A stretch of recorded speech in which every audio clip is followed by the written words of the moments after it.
Hello, bonjour, hi. Welcome back to No Shadé with Odie and Dude, when we bring the it factor, we got the eye for fashion and we spill all the tea, honey. we are both queer people of color who are here to discuss some topics That may or may not offend you, but probably will. So check your privilege at the door, sis, and let's get into it. Yes. Hello, bonjour, hi. Welcome back to episode 6. If you are not caught up on episode 5, make sure to check it out on YouTube at the Div channel. Period. And on all podcast platforms. And it's going to be under No Shadé.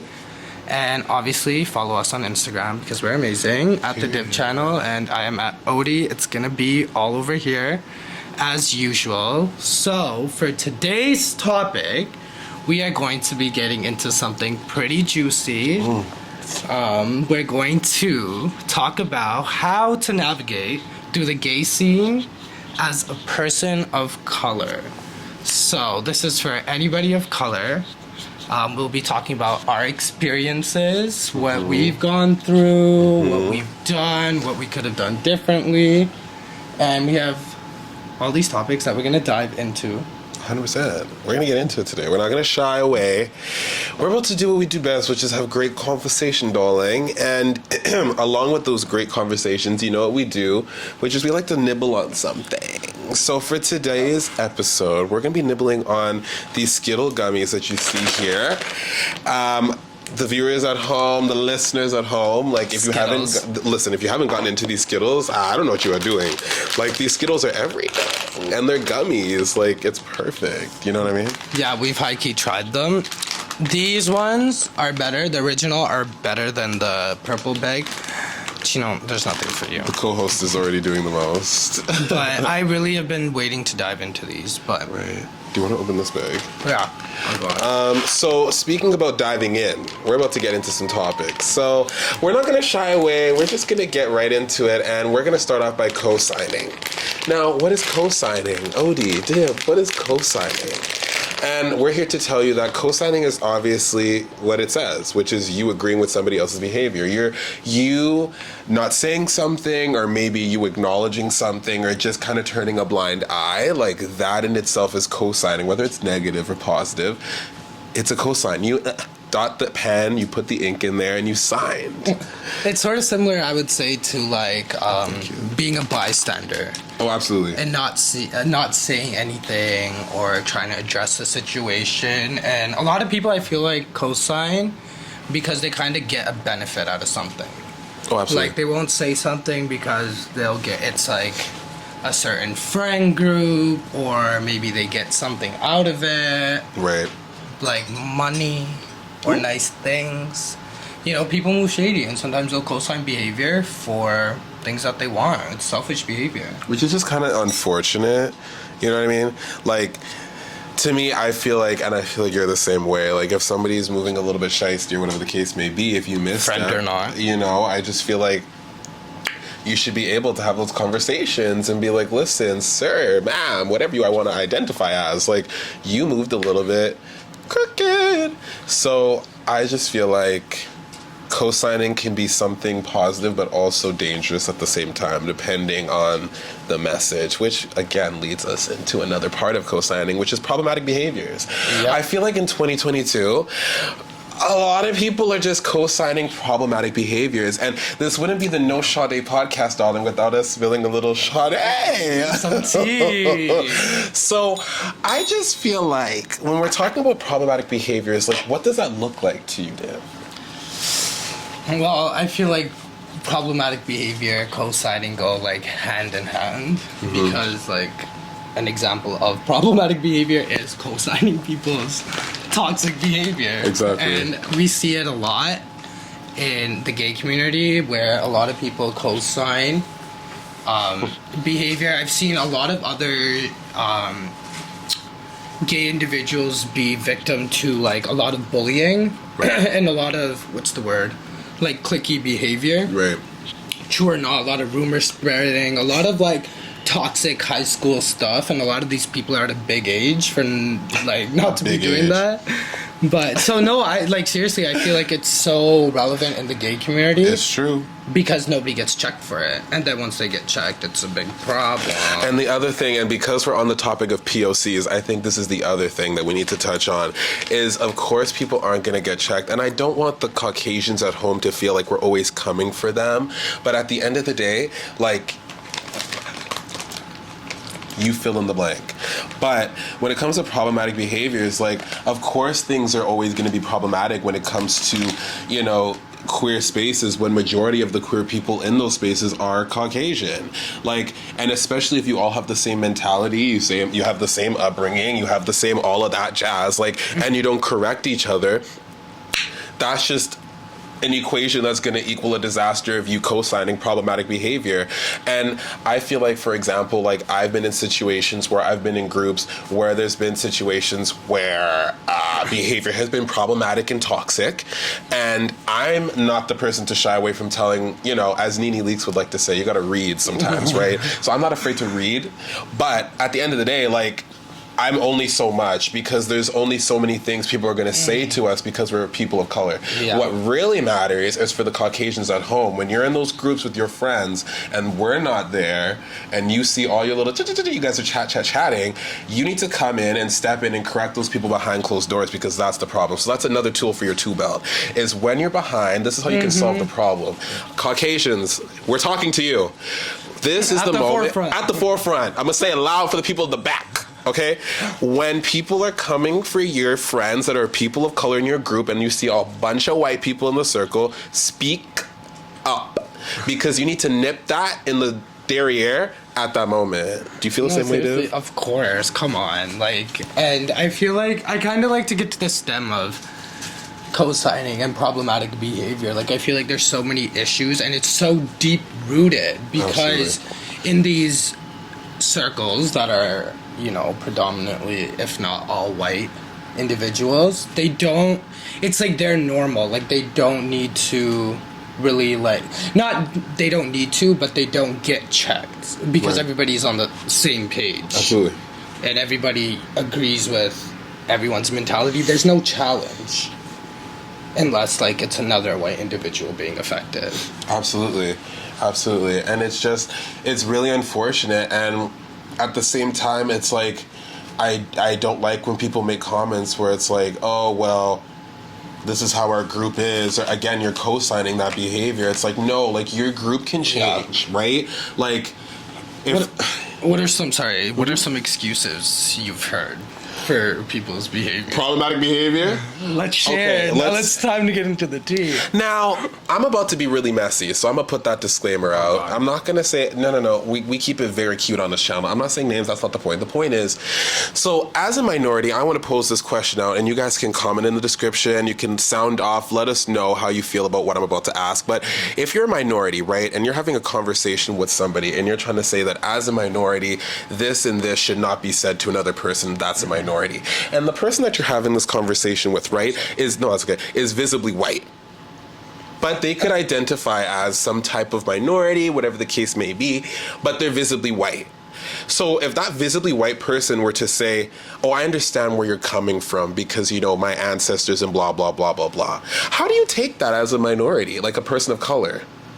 Like, to me, that's almost like, I know we're kind of stepping away from co-signing a little bit, but at the same time, I feel like it goes hand in hand with problematic behavior, because that individual would not have made that comment to me if that probably wasn't co-signed prior to. And still is being co-signed. If it wasn't addressed. And again, for me to have a conversation with somebody for an hour, right, and still the same problematic behavior afterwards, goes back to my point of when you're behind closed doors, that's when you need to check your friends, because they're not going to listen to me most of the time. If you're not even going to respect a person of color, why are you going to listen to what I have to say? So it really matters if your people that you like to talk to or conversate with or chill with, those are the people that matter, and those are the opinions that you're going to listen to at the end of the day. So again, take that tool belt. You know what I mean? What would you do in a situation where, I mean, tell the people, because I feel like I know the answer, but what would you do in a situation where racist behavior is being co-signed? How do you approach that? Because you know you're the aggressor is always the easy route out for people who are victims. Absolutely. And they just get defensive when being called out. So, how do you navigate through that, Nick? Well, I feel like the first thing, is to always stay calm and stay grounded because, again, like Div just said, we always, as people of color, we always get that title of being aggressive or being the aggressor, or like if it's a black woman, it's the angry black woman, or it's just like always these stereotypes. So for me, I like to go very calm and collected, number one. And I also like to ask a lot of questions to see if you have racist tendencies. I mean, like, I don't know how to help you, but at least maybe I can ask some questions to kind of justify your behavior. But at the end of the day, I'm going to tell you that what you did is wrong. If it was wrong, what you said was wrong, and you should never say it again, especially if it was racist or some type of problematic behavior. And I'm only going to tell it to you once, because if you don't listen, like, especially, like, I don't understand, like, if people can sit there and Google how to scratch their back and Google how to cure whatever sickness they have or whatever infection they have in their eye or the next clinic that's down the street, you can't, like, learn from people telling you that your behavior is shitty. Like, I'm a little bit confused. Like, when does our learning part in our brain just switch on and off? Like, I'm confused. Don't we constantly learn? Don't we want to evolve? Honestly, I feel like with co-signing behavior, people who co-sign behavior, you really always have to put it in a language that they understand. Right. So, for example, I'm gonna use like in the gay community. So, oftentimes, and I feel like a lot of QPOC folks will agree that racist behavior is often co-signed, swept under the rug, and kind of like gaslit. And I feel like you need to put it in a context that maybe gay individuals will understand. So sometimes I'll be like, well, how would you feel if I was hanging and associating with certain individuals that were either homophobic, transphobic, biphobic, whatever? How would you feel? And literally all the times I brought that up, it's been crickets. Nobody has had an answer. The quiet ain't no back talk. Because you gotta really put it in a language that they understand. And honestly, I struggle with that a lot because, I kind of have a temper sometimes. And, situations are triggering and you do lose your temper. But at the same time, I don't feel like you should negate those type of feelings. Because I feel like as people of color, a lot of times when we have genuine reactions to situations, we feel like our response to those situations are out of pocket because we're made to be the aggressor. We're made to feel like we're coming out of pocket because it's always, if you think about it, at the end of the day, when you're having a conversation with somebody that's not a person of color, I don't know about you, but 9 out of 10 times they're crying by the end of the conversation because they like to take that exit route. Oh my god, typical character. Of trying to be like, oh, I'm the victim, oh, da-da-da. How are you I didn't mean it like that. I'm not racist. Nobody calls you racist. No, like, this is what I'm you saying. said was. Exactly. So I feel like as long as the conversation is respectful, because we obviously want to keep it cute at the end of the day, but if vocal levels are raised, how did we get here? You know what I mean? Like, I'm confused. Like, how did we get here? Like, a lot of people like to miss the journey. So, like, in friend groups. So, I mean, I guess I'll be a little messy. Ooh. We're in a friend group with predominantly Caucasian people. Okay. And even just the gay scene, everybody kind of knows each other. And it's predominantly white. The ones that are actively, like, in the scene. So sometimes, I don't know, it's kind of hard navigating through, some microaggressions, how to address them, like, questioning if, like, when you're not there, do these people that you consider your friends, acquaintances, whatever, have your back? Or, like, is everything that they show on Instagram just performative? Whoa, heavy hitter. Well, I'm just saying. First off, I feel like we should start with, when it comes to navigating, I think you, as people of color, you need boundaries, number one. You need to set boundaries for yourself. I like that. Of what you feel comfortable with your friends that aren't people of color, what you're gonna stick with, what you're gonna not stick with, and especially in our group, we've had conversations with people to be like, pause that. You need to check how you're going to say things, check how you're going to operate, and that's how people are going to learn with constant correction, right? they've been pretty receptive. That's all I'm saying. Absolutely. But For the most part, most people. and that's where the change happens. Like, you can't sit there and have people say things and then you not say something and then expect change to happen. Like, it's just not going to work like that, right? Like, that's a double negative. I mean, I guess that makes a positive, but my math was never great anyways. If you, as a Caucasian individual, do say something and somebody is telling you that what you said is problematic, it comes off as this way or that, whether you meant it in that way or not, man, just apologize. It's not that serious. It doesn't have to be this whole thing. You don't have to get defensive, and that's always what happens most often.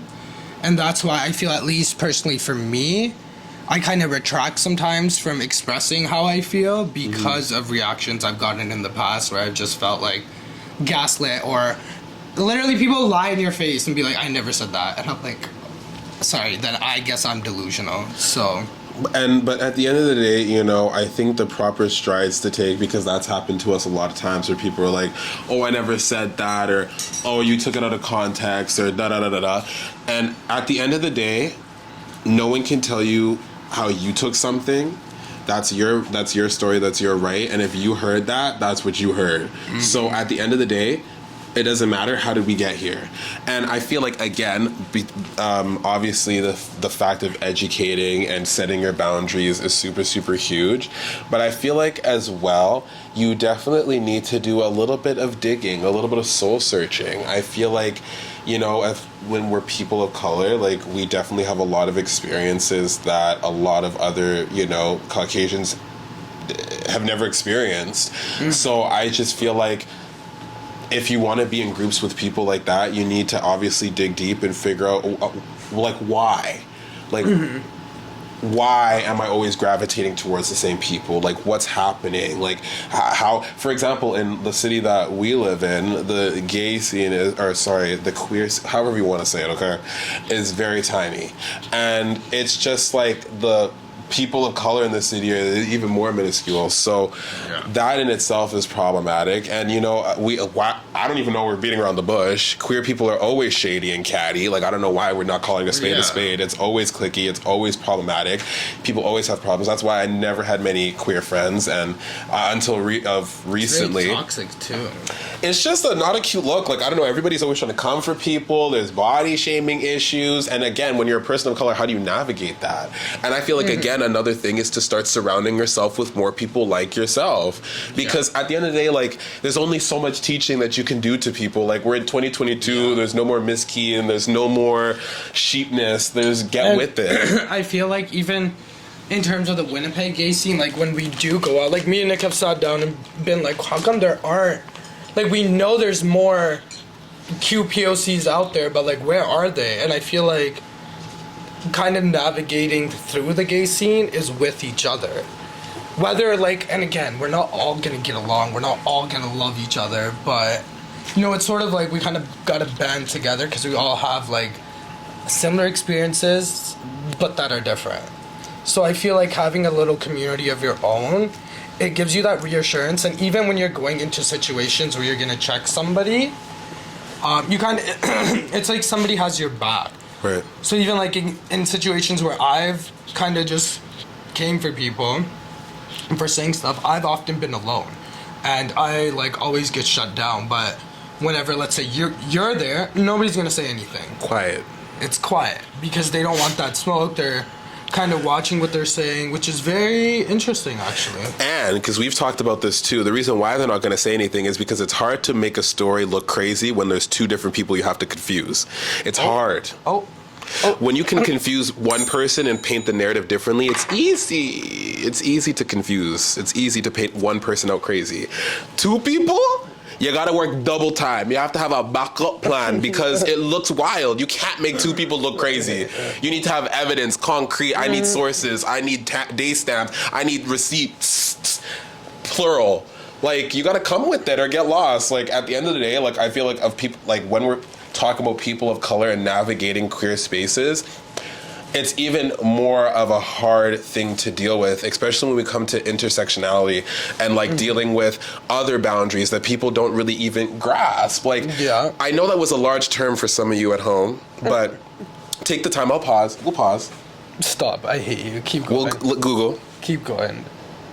Did you Google it? Great. Oh my God. So, when it comes to stuff like that, it's hard because there's different setbacks. I don't even like to use the term setbacks because that's how other people paint it as. There's other things that people limit us to because of we can't control it. You can't control that you're a woman and that you're black and that you're queer or you have a disability. Like you can't control certain things like that. And the fact that other groups try to limit that and make it harder for us to maneuver and navigate through spaces is sickening, you know? And I also wanted to add, I know we've been coming for Caucasian people co-signing each other's behavior, but I've also seen colored folks co-signing their white friends' behavior. Let's speak on their it. racist behavior, and it's like you really need to do your diligence and check your friends. If you genuinely want to be friends with this person and you see something in them, then you could literally sit them down and be like, look, this is not what we're gonna do, and this is what we are gonna do. Like, have that conversation. But I do see a lot of queer people of color in Toronto, in Winnipeg, in a lot of gay scenes, and they'll literally co-sign racist behavior, problematic behavior, and I feel like that issue is deep-rooted as well. Like, I feel like they're just trying to maybe fit in. They might just not want to deal with all the confrontation, because it would be a lot of confrontation if you have to confront every person for their comments or their microaggressive behavior, whatever. And again, it all boils down to that, like you got to push yourself in spaces where you feel comfortable, you know what I mean? Like, for example, like, you can't go into a steam room and you're still sweating and sit there wondering, why am I still sweating? You know what I mean? Like, if you're going to sit there and wonder, why do I keep getting these remarks handed to me? Sit there and analyze, why do you think that? It's the people around you. And like I said, and like we've said, there's only so much educating that you can do. Like, we're not here to be professors. We're not here for that. Like we've said, if you can Google how to scratch your behind, if you can Google the next Kentucky Fried Chicken down the street, you can Google what not and what you should say. Like that, there's no, we're in 2022, we're almost a half year already. Like, you need to get with it, pick up. Anyway, but even like kind of going off of building a community, I feel like it might be kind of difficult, in the sense that, like, and this kind of transitions into kind of what we want to discuss, is like the events in the gay spaces, and not just in Winnipeg, in Toronto, and everywhere. They are all tailored. The majority of them, I am yet to come across one that is not tailored for white folks. I know that's right. From the music to the types of events to even like the drag queens that are there. Like, especially in Winnipeg, like, literally the majority are white. And this is no Shadé to them, but, like, you need to sit back and reflect that why don't we have any more colored queens on the scene? Because some of them are a little bit problematic. Yeah. But just even that, there's, like, one, why aren't there any more queens? Like, just asking that question is because I'm sure there are, like, more colored folks that want to pursue drag. Maybe they're hesitant because of the scene, because of how the events are tailored, how, you know, like, they probably feel like this space isn't for them. Yeah, exactly. Like, you know what I mean? Like, for example, like, if you and I wanted to start drag, I don't know what club I would perform at. I don't know what club I would perform at, because first of all, let's just start with the wages. I know my wage. The club could not afford. The wigs alone are $500. All right, so you need to step. Actually, let's talk about that too. Sorry, this is a little sidetrack, but pay your queens. You need to pay your queens. Yes, pay your queens. Clubs, pay your queens. I'm sorry. How are you going to be charging $10 a head, making cover, but you're not going to be double cheeked up? $5, $10, whatever, 25, however you want to charge for an event, but you're going to be giving your queens $45. My guy, that's not even a pallet. Yeah. Or maybe 2 pallets. I don't know. It's not even. Like, a good pallet is for usually, I think, like, $70. And see, I was about to throw shade. Actually, I'm going to do it anyways.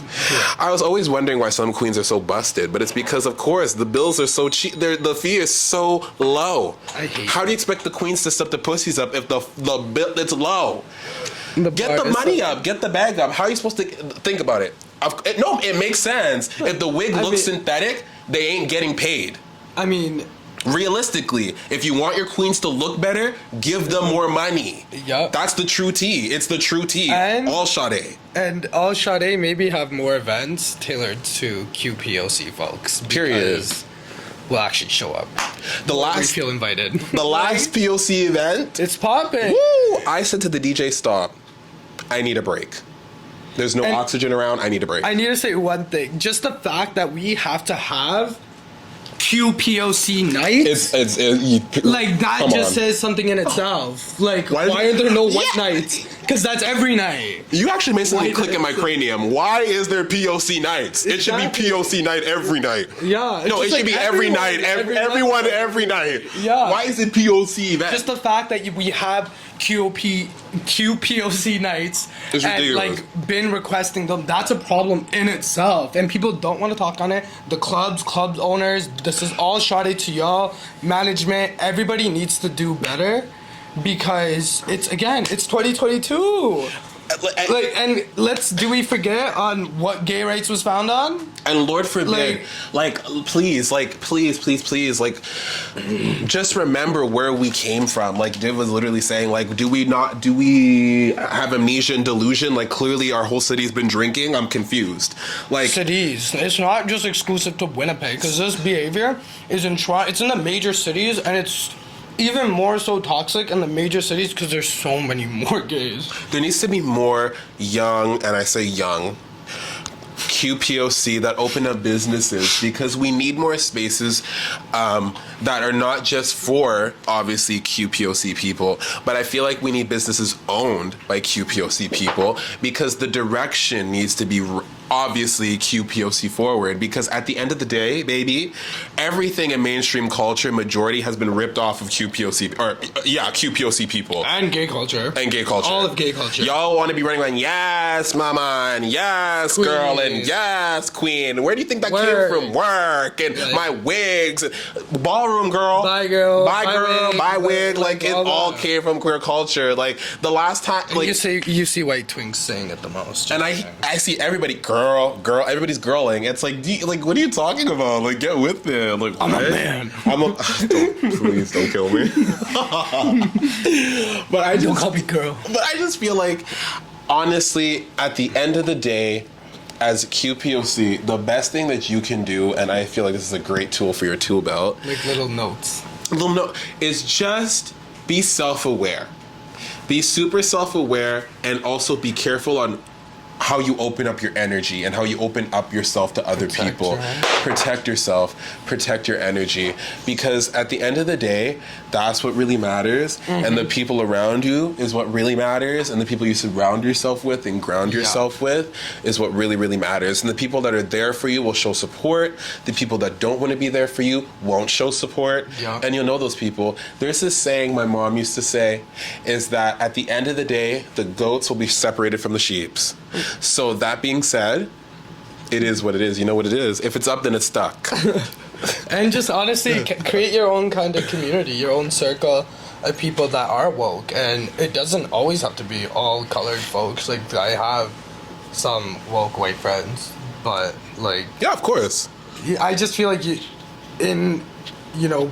protecting your energy, you have to surround yourself with folks that have your back when you're there and when you're not there. Absolutely. Especially in the queer scene because of how toxic it is and how rumors start and how, often when racist behavior is called out, it is just like a whole different narrative is kind of spun. It's like a PR move. It's a PR move, and they start to talk to different groups and already start a story. Anytime I have personally experienced something racist, I will literally tell Nick, watch this get spun into something else. And the day it happens, I will always say that. And then weeks, months later, we find out that it's obviously been misconstrued. And I'm not even shocked because... It's just really... Who would want to be known as a racist? I wouldn't. That's not a cute look in 2022. You know what? A lot of you are. Okay. But to be outspoken about it. It's the delusion for me. It really is the delusion.